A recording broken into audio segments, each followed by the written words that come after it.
Narito po ako sa magandang umaga po. Narito po ako sa kabilang ilog. Alam niyo po ang nag-aanihan dito. Ano pong mga kaganapan dito sa kabilang ilog. Andiyan po. Hindi naanan ko dyan mga nag-aani. Marami pong tao ngayon dito na nag-aani dyan sa Danawan.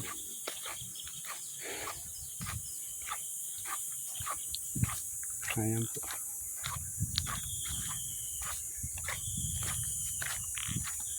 Na hindi ko lang maipakita sa video kasi mahirap.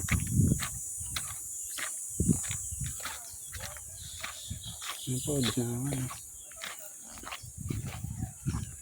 Oh. Baka masali ka, nagbibideo ako eh. Baka makakuhaan ka. Nga. Ayan.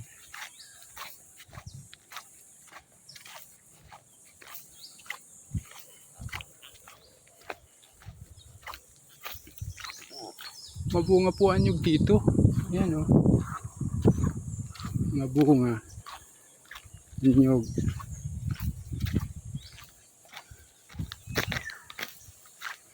Tulad po niyan o. Mababa pa sana o.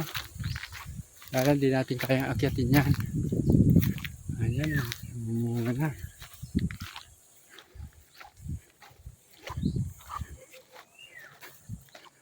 Uy. Ayan po.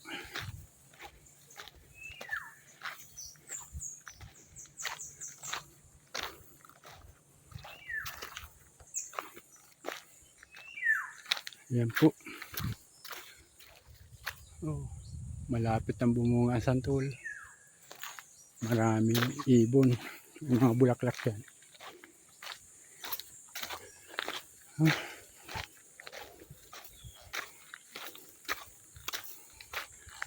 Actually, nag-ahon po ako rito para tingnan yung mga yung lupa dyan.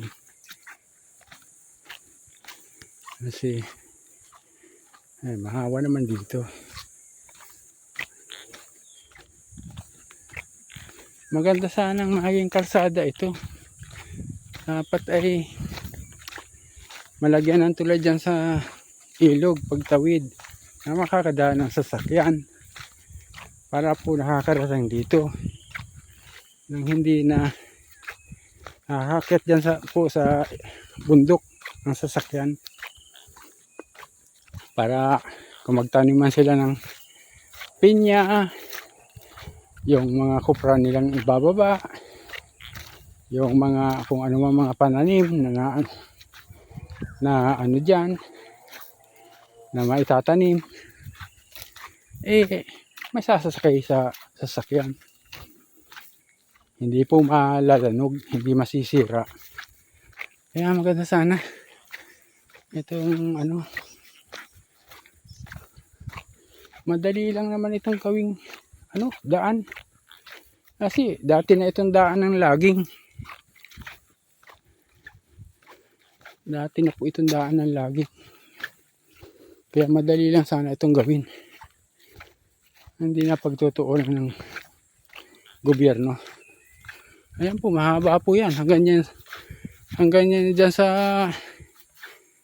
ilog ng Mataki. Malapit. Itong kalsadang ito. Hanggang dun yan.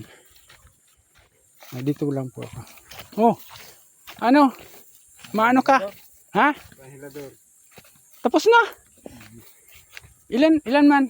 Dapat mo, hindi na po natin nagtad. Ilan na? Ito po yun. 3 sako lang. Hindi, mayroon pang bali apat po yun. Bali 4. Doon mo sa ilapilagay sa ano, tapat ni Iloy at ipakukuha ko na lang diyan. O baka makialam si Maylin. Wala siyang pakialam si Maylin diyan. Kahit si Marilo wala na diyan pakialam. Hindi nila inasikaso yung may-ari niyan. Ay, sino pang kukuha yung filador? Ay kung sinong available diyan, bahala ka na. Ha?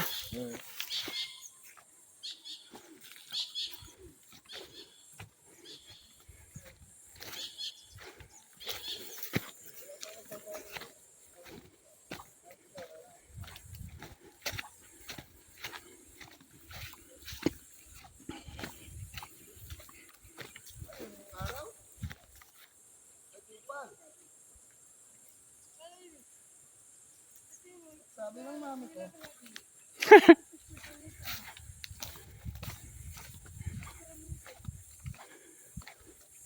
Assalamualaikum datong masalam. May mga tao. Sige, ano na kayo. Ay, sige po. Video ako ay mga kasama ko dyan. Ah, ay. Sige, una. Video pala.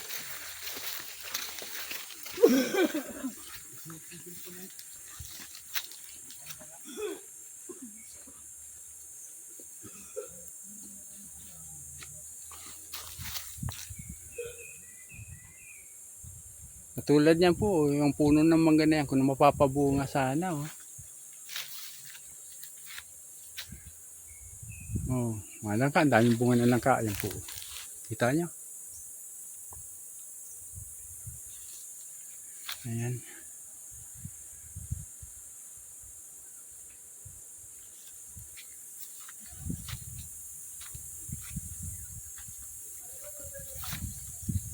Dati, masasarap itong langka na ito.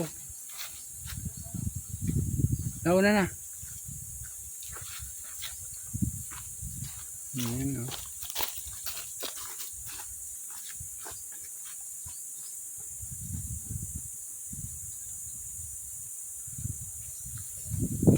Ang dami nag-aahon na sa bundok.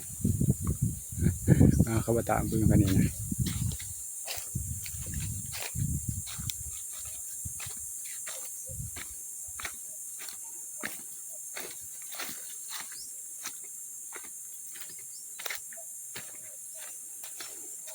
Tinatalantan ko po itong daan. Ito ay ano,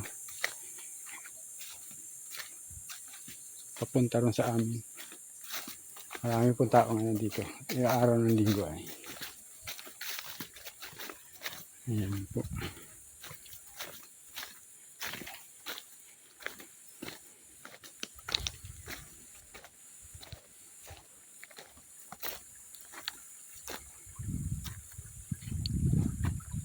Yan po sana may source ng tubig. Maganda na yan. Oh. Pwede na sana ito. Tag-init naman ngayon pero hindi naman nakawalan. Pwede itong inumin eh. May inom nga ako rito eh. Ayan. Oh. Kaya lang yung ano kung bakit at kung saan pakuha ng source ay narito lang ang malapit. Madaling i-maintain. Oh. Ayan po. Oh. Nakikita nyo ba yan? Ayan. Oh. Pwede itong inuman. Kaya lang mas malinis ito. Mas malinis po ito. Kasi bihira ang tao dyan. Magkakaroon lang ng tao dyan kung may maglalagas ng nyug. Kaysa naman dun sa ibang source na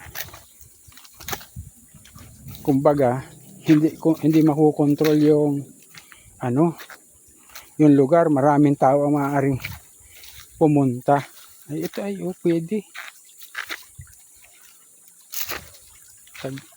Maganda sana oh. Oh yan oh. Tingnan daw natin kung may isda. Kung may isda rin pala. Ayan guys, nakikita niyo isda. Pero kukunti. Hindi katulad ng araw, napakaraming isda rito. Maraming isda, maraming hipon. Hipon po madaling hulihin yan. Oh, pababa na kayo. Oh, palabas na. Tapos na. So, nasa loob may talbo. Oo. Panamilador yun. Kukunti pala. Oo. Nako. Takot pa lang nandun. Ilan daan yun? 900 yata do. 900. Nako, ilan laang. 900 bago. Pauwi na kayo? Oo. Maahon kayo doon sa taas? Oo, maahon kami dun. Sige, tingnan nyo doon. Oo. At ano?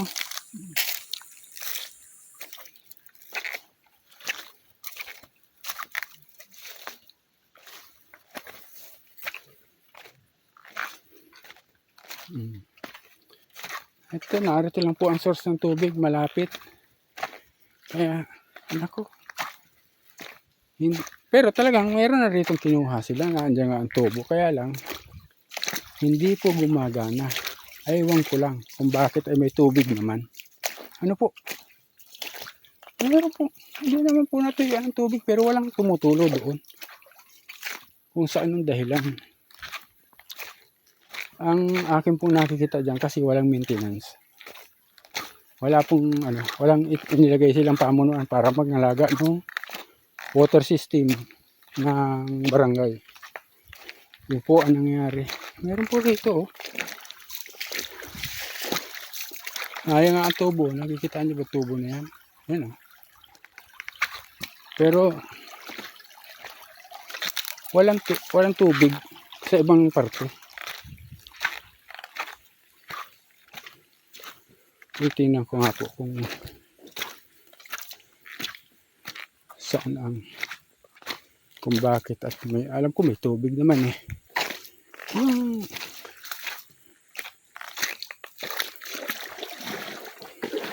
Yung daloy ng tubig niya kasing laki ng piso. Aba ay supply na po nun ang buong barangay. Ayan po ang tubo. Nakita rito. Hindi ko alam kung bakit at ayun o, putol-putol. Ayun po ang problema. Nagkaputol-putol yung tubo ay kasi nagkakaroon ng bara yung tubo na yan, yung mga tubong yan napapasok po ng balongabon kaya nagbabara siya yung mga balongabon, yung dumi dire-diretso roon sa nila dyan, dumadali sa tubo na kung saan nababarahan. Yun po ang pinasisira nito na dapat ay hindi dapat nababarahan ay pero talaga mahina ang tubig. Mahina po ang tubig dito pero kahit pa paano hindi naman pala tuyo, may tubig, mahina nga lang. May taong pumunta rito eh. Yan po yung tangke oh.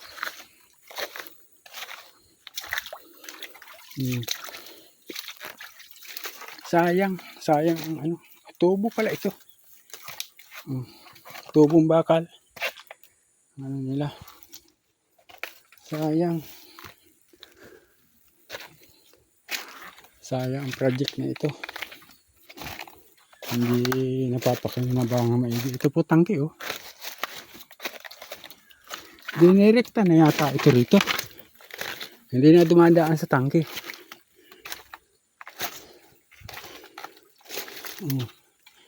Yan po yung tangke. Kumbaga, bago may tangke pa po yan doon sa ibaba.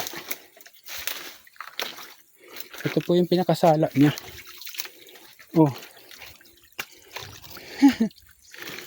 Wala na pala talaga. Napuno ng balongabon. Ayan po. Anong nangyari pala rito? Dito po dati ang iniipunan nila ng tubig. Kaya konekta dyan sa tubo na diretso ron sa tangke. Ano po? Ayan. Tangke ron sa baba. Yan po tubo na yan. Yan tubo na yan po. Diretso ron sa tangke na yun. Sa baba. Pero nagawa na pala sila ng ganyan. Diyan. Nagawa na po sila ng ganyan oh. Ito. Dahil ito pala natabunan. Yung pinakasala rito. Natabunan na. Ito po ang ginawa nila. Yan. At direkta na sa tubo. Wala, hindi na po dumadaan dyan sa tangke. Ito. Direkta na kung saan madali din barahan yan. Madali din pumabarahan. Papasukin din ng buhangin yung tubo na yan oh. Ito pong tubong ito papasukin ng buhangin kaya nagbabara.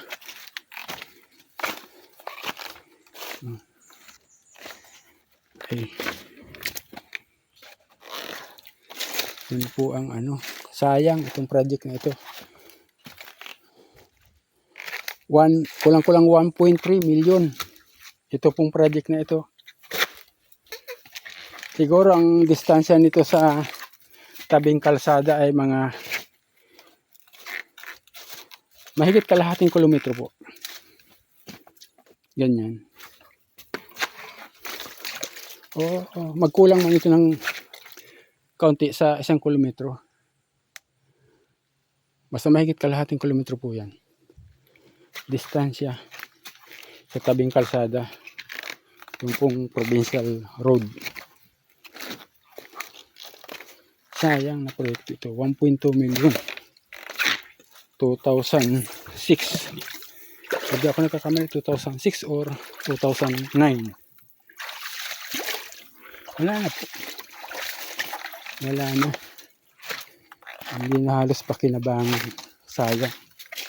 Na sana ay hindi na sana magpaulit-ulit ang ganyang sitwasyon. Dahil po, para sa akin, bawat pundo na naaaksaya ay sayang. Kumbaga, imbes na yung pundong darating uli sa panibagong water system ay magamit sa ibang proyekto, anong nangyayari? Water system uli. Walang katapusan. Sayang po. Sayang po ang gayon. Dapat magawa ng paraan yung problemang ganito. Magawa ng paraan ng sanggunian o ng ano. Kaya sana po. Ako po, ito pong video kong ito para lamang sa makapaghatid po ba ng ano kaunting kaalaman. At ako po bilang taga rito sa barangay Old Camp ay concern sa ganyang ano, sa ganyang sitwasyon. Kasi sayang eh. Laki po na nasasayang, naaksa yung pundo. Walang kulang 1.3 million. Yan po, hindi na pakinabangan. Ang dinadaluyan niyan ay ilang kabahayan na lang. Yan po. Hanggang dito na lang po at maraming salamat. Sa manunod po, nag-uumpisa pa lang po ako. Sana masuportahan din niyo ako. Ano po? Kasi kumbaga ay para naman makapaghatid tayo. At sa akin, para sa akin, serbisyo din ito. Serbisyo publiko. Itong ganito pong pagbablog. Ano po? Mga ganyan. Para po, maihatid ang kaalaman po ba na sana kung sino ang makakapanood at kayo ay may layunin na magpagawa ng mga proyekto, sana gawin nyo na magtatagal, sustainable po yung project, panghabang panahon po. At mangyayari lamang yun kung ang isang proyekto katulad ng isang water system na katulad nito ay maglalagay kayo ng isang pamunuan na siyang mangangalaga ng proyekto para po yung proyekto laging naaayos, laging nasa ayos po. At saka, ultimo sa paggawa, sa umpisa pa lang po, dapat talagang nasa ayos na.